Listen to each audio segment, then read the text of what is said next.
Mi madre siempre solía decir que una cabeza rapada era el mejor peinado para una chica. Limpio, simple, fácil de manejar. Y te evita, ya sabes, atraer la clase equivocada de atención de los chicos. Desde que era niña, mi madre tenía reglas muy estrictas sobre mi apariencia. Siempre insistió en que debía llevar la cabeza rapada, sin importar cuánto deseara lo contrario. Me decía que era por mi propio bien, pero con el tiempo me di cuenta de que no era una elección que yo había hecho, sino algo que ella me imponía para mantener el control sobre mí. Cuando crecí, intenté oponerme a sus reglas. El verano antes de irme a la universidad, conseguí que me permitiera dejar crecer mi cabello, pero la noche antes de partir, mientras dormía, ella lo afeitó nuevamente. Esa fue la gota que derramó el vaso. Me di cuenta de que no importaba cuánto intentara razonar con ella, nunca me vería como una persona independiente. Durante mi primer día en la universidad, ella siguió interfiriendo en mi vida, asegurándose de que todos me vieran como especial o diferente. Lo hacía de forma sutil, pero lo suficiente para que la gente me mirara con extrañeza o hablara de mí a mis espaldas. La situación se volvió insostenible cuando comenzó a burlarse de mí en público, a manipular mi entorno y a convertir mi vida universitaria en una extensión de su control. Me hacía sentir pequeña, débil y sin voz, hasta que un día decidí que ya no iba a permitirlo. Lo que sucedió a partir de ahí cambió mi vida para siempre. Parte 2. Desistí de la idea de tener una madre como tal. Las cosas que antes me dolían dejaron de afectarme. Tarde por la noche, mi madre dormía en la cama grande. Cuando se acostó, dejó su cabello extendido sobre la almohada, brillante bajo la tenue luz del pasillo. Siempre se había sentido superior a mí, siempre con su melena impecable, diciéndome que yo no necesitaba nada más que una cabeza rapada. ¿Y si lo perdiera? El pensamiento me golpeó con fuerza, la idea de verla sin su cabello, sin su escudo, sin su orgullo. Mi mano se cerró en un puño sobre la sábana. No era solo venganza, era justicia. Agarré las tijeras de mi equipaje y le corté el cabello. Abrí los ojos en la penumbra de la habitación y por un momento me quedé quieta, con el corazón latiendo en mis oídos. Un zumbido sordo llenaba mi cabeza. Mis dedos, aún aferrados a las tijeras, estaban pegajosos con mechones de cabello grueso y sedoso. El aliento se me atoró en la garganta cuando miré la cama de mi madre. Sus rizos oscuros estaban esparcidos sobre la almohada, cayendo en suaves cascadas alrededor de su rostro. Unos mechones colgaban de mis manos y otros flotaban en el suelo como restos de una batalla silenciosa. Lo hice. Por un segundo, sentí una punzada de pánico. Mi madre aún dormía, ajena a lo que había sucedido, pero no por mucho tiempo. Solté las tijeras y retrocedí un paso, sintiéndome mareada. El aire en la habitación se volvió sofocante. Miré mis manos como si fueran de otra persona. ¿Qué acababa de hacer? No había sido un impulso momentáneo. Lo había planeado sin saberlo, con cada humillación, cada palabra cruel, cada noche en la que deseé desaparecer. Cortar su cabello no era solo una venganza, era arrebatarle el control que siempre tuvo sobre mí. Un sonido ahogado escapó de su garganta cuando se giró en la cama. Mi cuerpo se tensó. La vi parpadear lentamente, sus ojos aún nublados por el sueño. Entonces, su mano subió perezosamente a su cabeza. La quietud en la habitación se rompió de golpe. Un chillido desgarrador rasgó el aire. Mi madre se incorporó bruscamente, llevándose ambas manos a la cabeza como si buscara algo que ya no estaba. Su respiración se volvió errática. Sus dedos se enredaban en mechones desiguales. ¿Qué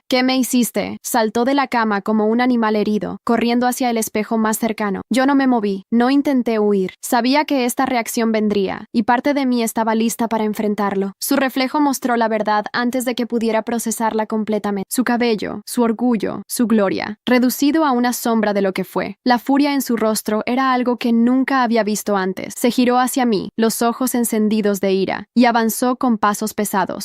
Su voz temblaba. Maldita sea, Chelsea. ¿Qué me hiciste? No respondí, no parpadeé. ¿Tienes idea de lo que hiciste? Su voz se quebró en algo entre un grito y un sollozo. ¿Cómo te atreves? Algo dentro de mí se encendió, un fuego que no sabía que tenía. ¿Cómo me atrevo? Repetí, sintiendo una calma extraña deslizarse sobre mí. Mamá, ¿cómo te atreves tú? Su pecho subía y bajaba con violencia. Sus manos se apretaban en puños a los lados de su cuerpo. Esto es diferente, Chelsea. Yo lo hice por tu bien. No, mi voz sonó firme, sin temblor. Lo hiciste porque podías, porque disfrutas verme sufrir. Eres una malagradecida, escupió, dando un paso hacia mí. No me moví. Tienes razón, dije suavemente. No te agradezco nada. Por un momento, su rostro se contorsionó en algo irreconocible. Luego, en un arrebato de rabia, me lanzó una bofetada. La esperaba, pero esta vez no agaché la cabeza. El golpe me hizo girar la cara, pero no di un paso atrás. Voy a destruirte por esto, dijo con voz baja, amenazante. Te quitaré todo lo que tienes. Respiré hondo y solté las palabras antes de que el miedo pudiera detenerme. No puedes quitarme nada. Ya me lo quitaste todo. Su rostro pasó del enojo a la confusión. Por primera vez en mi vida, ella no tenía el control de la situación. No me voy a quedar aquí, dije. No me vas a tocar nunca más. Retrocedí lentamente hacia la puerta, mi corazón golpeando con fuerza contra mis costillas. Tomé mi teléfono y mis llaves sin dejar de mirarla. Si das un paso paso más, llamó a la policía. Su expresión cambió. Un destello de duda cruzó su mirada. Salí de la habitación y cerré la puerta con fuerza. El aire de la madrugada me golpeó el rostro mientras bajaba las escaleras del dormitorio. Mi cuerpo temblaba, pero no por miedo, sino por la adrenalina. No miré atrás. No tenía que hacerlo. Por primera vez en mi vida, yo tenía el control. Corrí sin pensar, sin sentir el peso del aire frío contra mi piel, ni escuchar el eco de mis pasos en el pavimento húmedo. Solo quería alejarme, lo más lejos posible. El campus estaba en silencio a esa hora. Algunos faroles parpadeaban, proyectando sombras largas en los senderos desiertos. Mi respiración era rápida y descontrolada, y mis manos aún temblaban. No tenía un plan, no tenía a dónde ir. Mi madre seguía en el dormitorio. Tal vez en ese momento estaba destrozando lo poco que había traído conmigo. Tal vez estaba llamando a mi padre para que él me arreglara. O quizás estaba sentada en la oscuridad, planeando cómo convertir esto en mi culpa. No importaba. No iba a volver. Me detuve junto a un edificio con las luces encendidas y revisé mi teléfono. 4:37 a.m. Mi corazón aún martilleaba en mi pecho, pero la niebla en mi cabeza comenzaba a despejarse. Tenía que pensar. Y entonces, un nombre surgió en mi mente. Profesora Ellis. Había sido la única que, en los primeros días de clase, me había mirado con verdadera preocupación, no con lástima ni con curiosidad morbosa como los demás. Durante una sesión en la que habló sobre la importancia de pedir ayuda cuando la vida universitaria se volvía difícil, me dio su contacto, por si alguna vez lo necesitabas. Yo nunca lo usé, hasta ahora. Respiré hondo y, con los dedos aún entumecidos, escribí un mensaje. Lo siento por la hora, pero necesito ayuda. No puedo volver a mi dormitorio. Es una emergencia. Dudé un segundo antes de presionar enviar. Esperé. Cada segundo se sentía eterno. Y entonces, la respuesta llegó. ¿Dónde estás? Un nudo en mi garganta se aflojó un poco. Le envié mi ubicación y, unos minutos después, vi a la profesora Ellis aparecer a la distancia, con un abrigo largo sobre su pijama y el cabello recogido en un moño desordenado. Cuando me vio, su expresión pasó de la preocupación al reconocimiento inmediato. Chelsea, su voz era suave, pero firme. ¿Estás bien? Yo no lo estaba, pero no sabía cómo decirlo. Ella no esperó mi respuesta. Ven, dijo, haciendo un gesto para que la siguiera. Vamos a mi oficina. Caminé detrás de ella, sintiendo el peso de la noche sobre mis hombros. Cuando llegamos a su oficina, el calor del pequeño espacio me hizo darme cuenta de lo fría que estaba. Me senté en el sofá mientras ella encendía una lámpara y se quitaba el abrigo. ¿Quieres agua? Asentí. Bebía pequeños sorbos, sintiendo cómo mi cuerpo empezaba a calmarse. La profesora Ellis se sentó frente a mí, con las manos cruzadas sobre las rodillas. Me observó con paciencia, dándome tiempo, pero yo sabía que tenía que hablar. Tragué saliva. Mi madre está aquí, en el campus. En 1907, sus cejas se fruncieron. ¿En serio? No solo eso, se ha estado quedando conmigo. Me obligué a continuar. No me deja en paz. Controla todo lo que hago. Me humilla frente a los demás. No me deja respirar. La profesora Ellis no me interrumpió. Y esta noche, mi voz se quebró. Me vengué. Ella esperó. Le corté el cabello mientras dormía. Por primera vez en toda la conversación, la profesora parpadeó con sorpresa. No me juzgó. No me llamó loca. En cambio, su rostro se endureció con algo que casi parecía indignación. ¿Te ha lastimado físicamente? No de la manera en la que podrías pensar. Se inclinó ligeramente hacia adelante. Chelsea, lo que describes es abuso psicológico, emocional, y considerando que ella está invadiendo tu espacio personal aquí en la universidad, también puede considerarse acoso. Mis dedos se cerraron alrededor del vaso. ¿Acoso? Sí, dijo con seriedad. Tienes derecho a estar segura aquí, a estar sola si eso es lo que quieres. Sus palabras eran un idioma nuevo para mí. Nunca pensé que tenía derecho a exigir algo así. Voy a llamar a la oficina de apoyo estudiantil, continuó. Y si me lo permites, podemos hablar con la seguridad del campus. ¿Llamar a la seguridad? Mi estómago se encogió. Pero si lo hago, ella... Me imaginé su rostro cuando la seguridad la confrontara, pero entonces recordé su mirada esta noche, que había brillado en sus ojos cuando le dije que no me podía quitar nada más. Tal vez por primera vez en su... Ella era la que tenía miedo. Me enderecé lentamente. Sí, la profesora Ellis asintió. Bien, sacó su teléfono y comenzó a marcar. Mientras hablaba con alguien en el otro extremo, yo miré mis manos. Ya no temblaban. Por primera vez en mi vida, alguien estaba de mi lado, y yo me estaba permitiendo aceptarlo. El sol aún no había salido cuando el oficial de seguridad del campus llegó a la oficina de la profesora Ellis. Era un hombre alto, de expresión seria, con una radio sujeta al cinturón y un bloc de notas en la mano. Chelsea, dijo con un tono firme pero no hostil. La profesora Ellis me ha puesto al tanto de la situación. ¿Podrías contarme exactamente lo que ha sucedido? No estaba acostumbrada a que los adultos en mi vida me pidieran mi versión de la historia. Respiré hondo. Mi madre ha estado quedándose conmigo en el dormitorio. Al principio pensé que sería temporal, pero se ha ido quedando cada vez más. Controla todo lo que hago. Me humilla en público. Me ridiculiza frente a mis compañeras de cuarto. Mi voz se quebró. Anoche me cortó el cabello de nuevo. Y yo miré mis manos. Yo me vengué. Le corté el suyo mientras dormía. El oficial tomó notas sin interrumpir. interrumpirme. Entiendo, dijo cuando terminé. Dime algo, Chelsea. ¿Ella está registrada como una persona autorizada para estar en el campus? Negué con la cabeza. No, ¿te ha amenazado o agredido físicamente? Pensé en la bofetada de anoche. Me golpeó cuando vio lo que le hice. Eso pareció llamar su atención. ¿Ha habido otras ocasiones? No, me detuve. Quiero decir, nunca me ha golpeado con frecuencia, pero me ha hecho cosas. Me ha castigado de maneras crueles. Me ha controlado toda la vida. El oficial intercambió una mirada con la profesora Ellis. Voy a ser honesto contigo, Chelsea. Esto es muy serio. Tu madre no tiene derecho a estar en el campus sin autorización. Si además hay un historial de abuso, podemos proceder con una orden de restricción. Las palabras orden de restricción flotaron en el aire como una posibilidad que nunca había considerado real. ¿Eso significa que no podrá acercarse a mí? Exactamente, pero necesitamos un informe formal. ¿Estás dispuesta a presentarlo? Mi primera reacción fue dudar, no porque quisiera protegerla, sino porque durante toda mi vida me enseñaron que no debía desafiarla, pero ya lo había hecho. Y si no terminaba lo que empecé, volvería a encontrarme atrapada en su control. Sí, dije. El oficial asintió y me entregó un formulario. Completa esto con todos los detalles que puedas recordar. También te recomendaría que hables con el Departamento de Bienestar Estudiantil. Si quieres, podemos acompañarte ahora mismo. Asentí. 20 minutos después, estaba sentada en la oficina de la coordinadora de Bienestar Estudiantil. Era una mujer de mediana edad con lentes gruesos y un aire profesional. Escuchó atentamente mi historia mientras hojeaba el informe de seguridad. Chelsea, dijo cuando terminé. Primero que nada, quiero decirte que lo que has vivido no es normal. Es abuso. Y has sido increíblemente fuerte al venir aquí. Bajé la mirada. No me siento fuerte. Lo eres, afirmó. Y ahora, nuestro trabajo es asegurarnos de que estés segura. Cruzó las manos sobre su escritorio. Hemos tomado la decisión de otorgarte un dormitorio separado. A partir de hoy, ya no tendrás que compartir habitación con tu madre ni con nadie más. Parpadeé. ¿De verdad? Sí. Y en cuanto a la orden de restricción, podemos presentarla hoy mismo. Si se aprueba, tu madre no podrá acercarse a ti ni contactarte. Era demasiado. Era lo que siempre había querido. Gracias, dije en voz baja. La coordinadora sonrió. No tienes que agradecernos por hacer lo correcto. Cuando salí de la oficina, el oficial me acompañó de regreso al dormitorio para recoger mis cosas. Mi madre aún estaba allí, pero esta vez no tenía el poder. Cuando nos vio entrar, se puso de pie de un salto. Su rostro todavía estaba marcado por el desastre de su cabello cortado. ¿Qué es esto?, exigió mirando al oficial. Señora, dijo él con tono profesional, Chelsea ha solicitado ser trasladada a otro dormitorio. Además, en este momento estamos presentando una orden de restricción en su contra. Los ojos de mi madre se abrieron como platos. ¿Una orden de restricción? Sí. A partir de ahora, no podrá acercarse a ella dentro del campus, ni contactarla de ninguna manera. Mi madre dejó escapar una carcajada incrédula. Esto es ridículo. Es mi hija, y su hija tiene derecho a estar segura, respondió el oficial. La mandíbula de mi madre se tensó. Me miró con algo que no reconocí de inmediato. No era furia, no era rabia, era miedo. Por primera vez, ella entendía lo que se sentía no tener el control. Recogí mis maletas sin decir una palabra. Cuando pasé junto a ella, sus labios se separaron. Chelsea, su voz sonó más baja, casi un susurro. No me detuve, no la miré. Cuando crucé la puerta y sentí el aire fresco en mi rostro, algo dentro de mí cambió. Era libre. El nuevo dormitorio estaba vacío cuando llegué. No había camas desordenadas, ni risas apagadas entre compañeras de cuarto. No había miradas incómodas cuando mi madre me ridiculizaba frente a todos. Solo yo. Solo silencio. Cerré la puerta con cuidado y dejé caer mis maletas en el suelo. Era la primera vez en mi vida que tenía un espacio solo para mí. Mis pasos resonaron en la habitación cuando caminé hacia la cama. Me senté en el colchón firme y miré a mi alrededor. Era pequeña, pero era mía. El vacío se sentía extraño, casi antinatural. Pasé tanto tiempo acostumbrada a la presencia de mi madre, a su voz perforando cada pensamiento, que el silencio era algo desconocido. Saqué mi teléfono y miré la pantalla. No había llamadas de ella, ningún mensaje. Todavía no se rendía, lo sabía, pero ya no podía alcanzarme tan fácilmente. Me dejé caer de espaldas en la cama, sintiendo la dureza del colchón debajo de mí. Cerré los ojos por un momento y respiré profundamente. Estoy sola, estoy a salvo. La sensación era aterradora y liberadora al mismo tiempo. Horas después, cuando el hambre me sacó de mi letargo, decidí salir. No quería quedarme atrapada en la habitación sintiéndome como una extraña en mi propia vida. El comedor estaba lleno de estudiantes, muchos de ellos en grupos animados. Yo no tenía amigos aquí. Nunca me había permitido hacerlos. Demasiado miedo, demasiado control. Tomé una bandeja con comida y busqué una mesa vacía. Mientras comía, sentí miradas sobre mí. Sabía lo que veían. La chica calva que llegó al campus con una madre dominante y que ahora estaba sola. No me importó. O al menos intenté que no me importara. Fue entonces cuando alguien se sentó frente a mí. Chelsea, ¿verdad? Levanté la mirada. Era una chica de piel morena y cabello corto, con ojos curiosos pero sin rastro de burla. Sí, respondí con cautela. Soy Ava. Estamos en la misma última clase de historia. No la recordaba, pero asentí. Escuché lo que pasó, lo de tu madre, dijo en voz baja. Mi estómago se tensó. No quiero hablar de eso. Ava levantó las manos en señal de paz. Está bien, solo quería decirte que lo que hiciste fue valiente. No muchas personas pueden alejarse de alguien así. Su tono era genuino. No había lástima en su mirada, solo comprensión. No supe qué responder. Si alguna vez quieres compañía, suelo sentarme en la mesa de allá. Señaló un grupo de estudiantes que reían entre bocados de comida. No es una invitación forzada ni nada, solo si quieres. Asentí lentamente. Gracias. Ava sonrió y se levantó con su bandeja. La observé reunirse con sus amigos, sintiéndome extrañamente desconcertada. Por primera vez, alguien me ofrecía amistad sin condiciones. Tal vez, algún día, aceptaría. Esa noche, cuando regresé a mi dormitorio, me detuve frente al espejo. Mi reflejo me devolvió la mirada. Acaricié mi cabeza calva, sintiendo la piel lisa bajo mis dedos. Podía dejarlo crecer ahora. El pensamiento me estremeció. Me quité la sudadera y vi mi propio cuerpo con detenimiento. No era un cuerpo débil, no era una niña rota. Era alguien que había sobrevivido. Y alguien que, por primera vez, tenía el poder de decidir qué hacer con su vida. Los días pasaron en una extraña calma. No recibí llamadas de mi madre. No hubo mensajes exigiendo que regresara a casa. Y sin embargo, cada vez que mi teléfono vibraba, mi corazón saltaba. Había crecido acostumbrada a vivir bajo su sombra, esperando su próximo movimiento. Ahora que no estaba, la sensación de vacío era inquietante. El Departamento de Bienestar Estudiantil me recomendó que asistiera a terapia. La idea me incomodaba. Hablar con alguien sobre mi vida significaba enfrentarla. Pero cuando la profesora Ellis mencionó que podía ser útil, decidí intentarlo. Así fue como conocí al Dr. Rivas. Era un hombre mayor, de unos 50 años, con una voz calmada y un aire paciente. En nuestra primera sesión, simplemente me dejó hablar. Cuéntame sobre tu madre, dijo después de unos minutos de silencio. Me pasé la mano por la cabeza, un gesto inconsciente. Es controladora, siempre lo ha sido. ¿De qué manera? Decidía todo sobre mi vida, lo que vestía, lo que comía, incluso cómo debía verme. Hice una pausa. Nunca me dejó tener cabello. El Dr. Rivas levantó una ceja. ¿Nunca? No, siempre me lo afeitaba, desde que era niña. Él anotó algo en su libreta. Eso no es normal, Chelsea. La frase me golpeó. Lo sabía, siempre lo había sabido. Pero escuchar a alguien más decirlo en voz alta lo hacía real. Te castigaba cuando intentabas oponerte. Siempre. Mi garganta se apretó. Usaba lo que más me importaba en mi contra. Si me negaba a hacer algo, me quitaba comida, dinero, dignidad. Las imágenes volvieron a mí. Mi tarea rota en la primaria. Las toallas sanitarias destruidas en la secundaria. Mi carta de admisión universitaria, casi desgarrada en mis narices. Chelsea, dijo el Dr. Rivas con suavidad. Esto no era solo control. Era abuso psicológico severo. Mi piel se erizó. Sé que es difícil verlo así, continuó. Pero quiero que entiendas algo. No merecías nada de lo que te hizo. Sentí un nudo en la garganta. Pero es mi madre. Eso no la hace menos abusiva. Bajé la mirada. Si creces en un ambiente donde el abuso es la norma, terminas creyendo que es normal. Pero no lo es, Chelsea. No era normal, ni estaba bien. Mis dedos se cerraron en un puño sobre mi regazo. ¿Cómo dejo de sentirme como si todo fuera mi culpa? No va a ser fácil, pero empieza aquí, con esto, reconociendo la verdad. Salí de la oficina del Dr. Rivas sintiéndome aturdida. Nunca me había permitido llamar a mi madre abusiva, pero ahora la palabra estaba ahí, flotando en mi mente, y tenía sentido. Esa noche, cuando me miré al espejo, me vi diferente. No era la chica rota que mi madre había moldeado. Era alguien que estaba comenzando a reconstruirse. Al día siguiente, fui a la farmacia más cercana y compré un pequeño frasco de champú. Era la primera vez en mi vida que tenía uno propio. Lo sostuve en mis manos por un momento, sintiendo el peso de lo que significaba. Voy a dejarlo crecer, y esta vez nadie podría impedírmelo. El frasco de champú se convirtió en un pequeño recordatorio de mi decisión. Cada mañana lo veía en la repisa del baño y recordaba que esta vez era diferente. Esta vez era mi elección. Los primeros días me pasaba la mano por la cabeza y sentía la textura áspera de la pelusa creciendo. Al principio me incomodaba. Era extraño, como si mi propio cuerpo estuviera acostumbrándose a la libertad. Pero poco a poco comencé a esperarlo. Una tarde, mientras repasaba mis apuntes en el comedor, una bandeja se deslizó frente a mí. ¿Este asiento está ocupado? Levanté la mirada. Era Ava. Dudé por un segundo, pero luego negué con la cabeza. Ahora sí, dijo con una sonrisa, acomodándose frente a mí. No supe qué decir. No estaba acostumbrada a la compañía sin una intención oculta. ¿Cómo te va con todo?, preguntó mientras partía un trozo de pan. Me tomó un momento responder. Raro. Ava levantó una ceja. ¿Raro bueno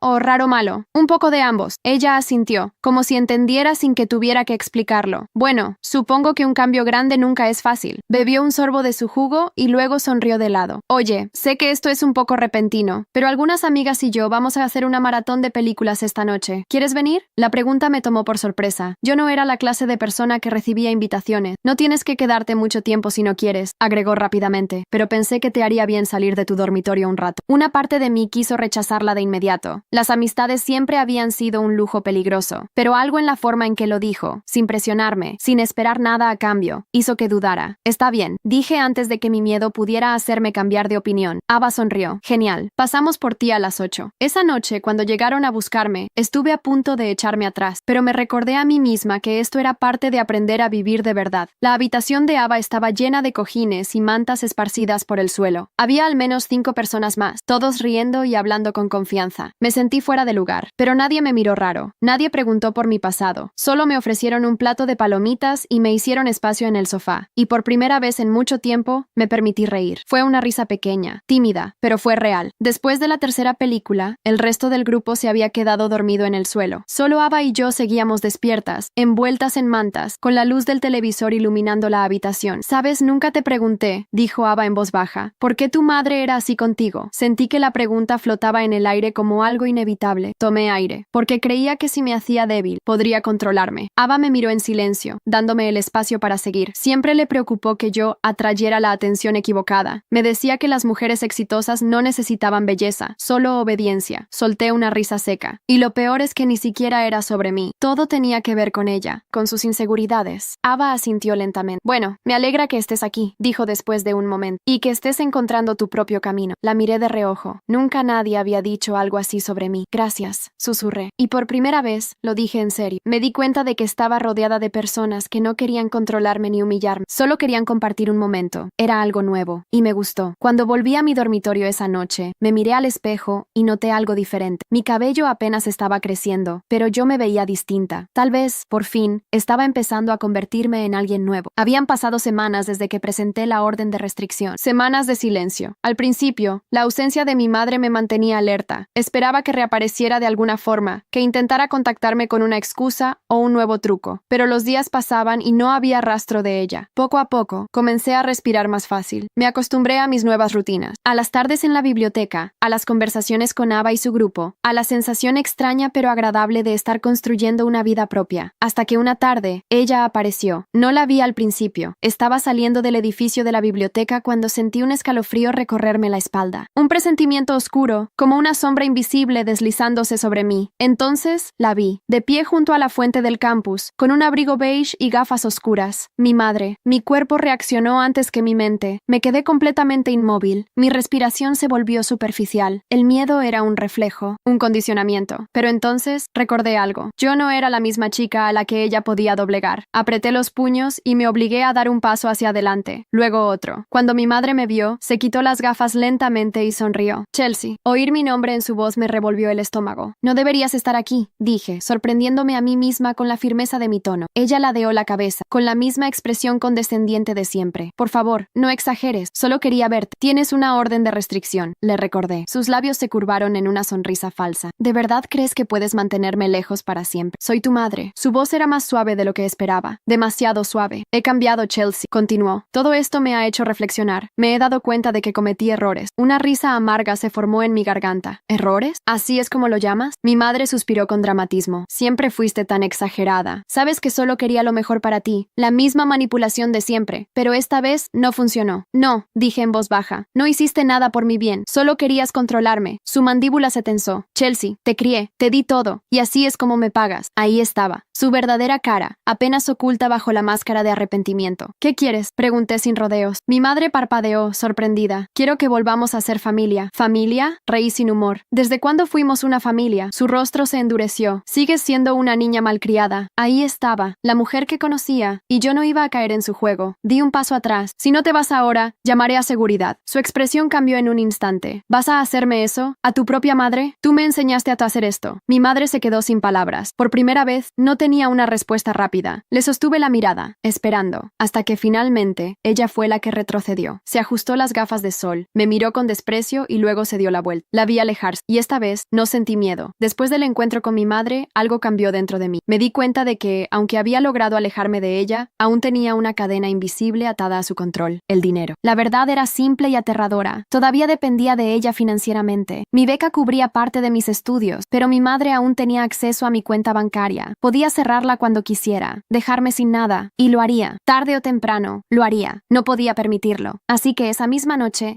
mientras mis compañeras de clase hablaban de planes para el fin de semana, yo busqué trabajo. El campus tenía un tablón virtual de de ofertas estudiantiles, cafeterías, bibliotecas, centros de tutoría. Envié solicitudes a todas. Cualquier cosa era mejor que seguir dependiendo de mi madre. A la mañana siguiente, recibí un correo. Había conseguido una entrevista en una cafetería cerca del campo. Me presenté con nervios, usando la ropa más formal que tenía. El gerente era un hombre de unos 40 años, con expresión cansada pero amable. «No tienes experiencia en cafeterías», dijo revisando mi solicitud. «No», admití, «pero aprendo rápido». Me miró por encima de sus lentes. «¿Por qué quieres este trabajo?». Era la típica pregunta de entrevista, pero para mí era algo más profundo. «Porque quiero ser independiente». Hubo un breve silencio. Luego, asintió. «Me gusta la gente que tiene motivación». Me explicó el trabajo. Tomar pedidos, manejar la caja, limpiar las mesas, horarios flexibles, pago suficiente para cubrir mis gastos. Empiezas el lunes. Salí de la entrevista sintiéndome ligera, como si hubiera dado un paso más hacia mi libertad. Mi primer día fue un desastre. Derramé café en el mostrador, me confundí con los pedidos y recibí miradas impacientes de los clientes. Pero no me rendí. Día tras día, mejoré. Aprendí a preparar expresos, a tomar pedidos con rapidez, a manejar la presión. Y cuando recibí mi primer pago, algo dentro de mí cambió. Era mi dinero. Nadie podía quitármelo. Esa misma noche, fui al banco y abrí una nueva cuenta, separada de la de mi madre. Mi dinero, mi control. Cuando salí del banco, revisé mi reflejo en la ventana de una tienda. Mi cabello ya estaba lo suficientemente largo como para sentirse suave al tacto. Estaba creciendo, al igual que yo. El otoño había dado paso al invierno cuando finalmente me di cuenta de lo mucho que había cambiado. Mi rutina ya no se sentía como una constante lucha por sobrevivir. Me despertaba temprano, iba a clases sin sentir la presión de 1000 ojos juzgándome. Trabajaba en la cafetería con eficiencia, sin la torpeza nerviosa de mis primeros días. Y lo más importante, nadie me controlaba. Ya no tenía que mirar el teléfono con miedo, esperando un mensaje de mi madre. No me preocupaba por lo que ella pudiera quitarme, porque ya no tenía nada que pudiera usar contra mí. Una noche, después de terminar mi turno en la cafetería, caminé de regreso al dormitorio con Ava. La nieve cubría los caminos, reflejando la luz de los faroles. «¿Cómo te sientes?», preguntó Ava, metiendo las manos en los bolsillos de su abrigo. «Bien», respondí sin pensar. Ella me miró de reojo, sonriendo. Bien como «no quiero hablar de eso», o bien como «¿realmente estoy bien?». Me detuve un segundo a considerar su pregunta. Antes, «bien» era la respuesta automática que usaba para evitar conversaciones incómodas. Pero esta vez, «realmente estoy bien». Ava sonrió más amplio. Eso es lo que quería escuchar. Seguimos caminando en silencio, pero dentro de mí algo se sentía diferente. No me había dado cuenta hasta ahora, pero por primera vez en mi vida, mi felicidad no dependía de otra persona. Cuando llegué a mi dormitorio, me quité el abrigo y fui al baño para darme una ducha caliente. El vapor llenó el espacio y empañó el espejo. Al terminar, pasé la toalla por mi cara y, por costumbre, levanté la mano hacia mi cabeza. Mis dedos no tocaron piel lisa. Se encontraron con algo más. Cabello. Me quedé inmóvil. Caminé lentamente hacia el espejo y lo limpié con la palma de la mano. La imagen que me devolvió el reflejo me dejó sin aliento. Había olvidado cuánto tiempo había pasado desde la última vez que revisé mi apariencia. Siempre evitaba mirarme demasiado. El reflejo en el espejo solía ser una confirmación de lo que mi madre quería que fuera. Pero ahora, mi cabello ya era lo suficientemente largo como para ser suave al tacto. No eran ondas definidas, no era un cambio drástico, pero había crecido lo suficiente como para notarlo, para saber que estaba ahí. Unos meses atrás, nunca imaginé que vería esto en el espejo. No era mucho, solo un par de centímetros, pero estaba ahí. Y lo más extraño era que me quedaba bien. Toqué los mechones con la yema de los dedos, sintiendo su suavidad. No parecía real. Todo en mi vida había sido dictado por la presencia de mi madre, desde lo que vestía hasta la forma en la que debía verme. Pero esto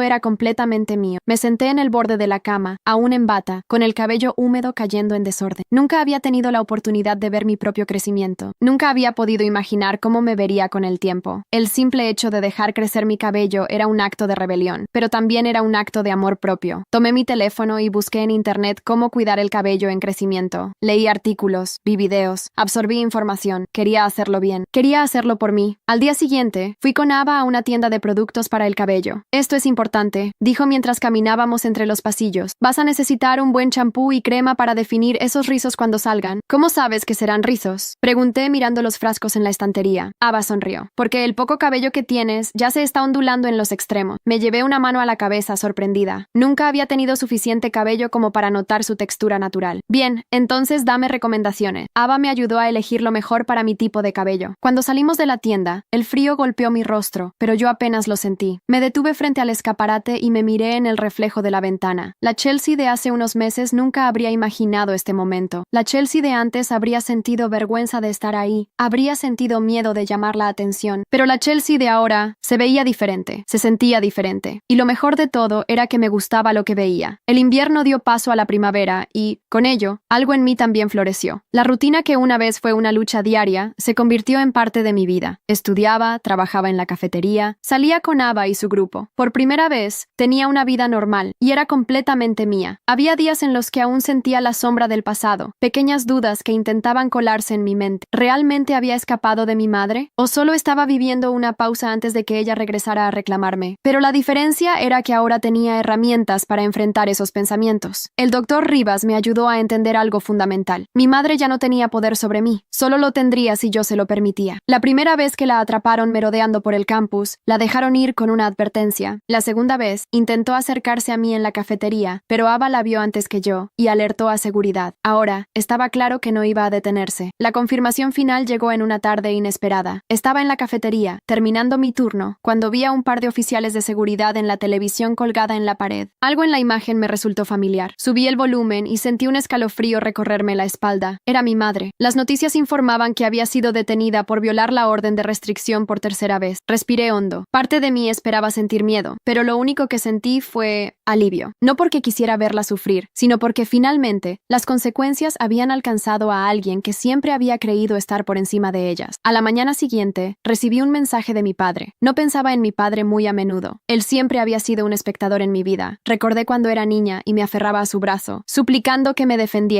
No te metas, me decía en voz baja, mirando de reojo a mi madre como si fuera una fuerza de la naturaleza que nadie podía detener. Nunca me pegó, nunca me gritó, pero tampoco hizo nada para evitar lo que ella me hacía. Tal vez estaba tan atrapado en su mundo como yo lo estuve en el mío. Tal vez solo era un cobarde. Lamento todo lo que pasó. No supe cómo detenerla. Solo quiero que estés bien. No respondí. Tal vez algún día lo haría, pero no hoy. Hoy era mi cumpleaños. 19 años. Los pasé con Ava y el resto de mis amigos en una pequeña reunión en mi dormitorio. Comimos pastel, jugamos cartas y reímos hasta quedarnos sin aliento. Y cuando todos se fueron, me quedé sola, sentada en la cama, mirando mi reflejo en el espejo. Mi cabello ya era lo suficientemente largo como para tomar forma, pero lo que más me llamó la atención no fue eso, fue mi expresión. Ya no había rastro de miedo en mis ojos. No había rastros de la niña que alguna vez rogó por permiso para ser ella misma. La Chelsea que veía en el espejo era fuerte, era libre, y su vida finalmente estaba por comenzar.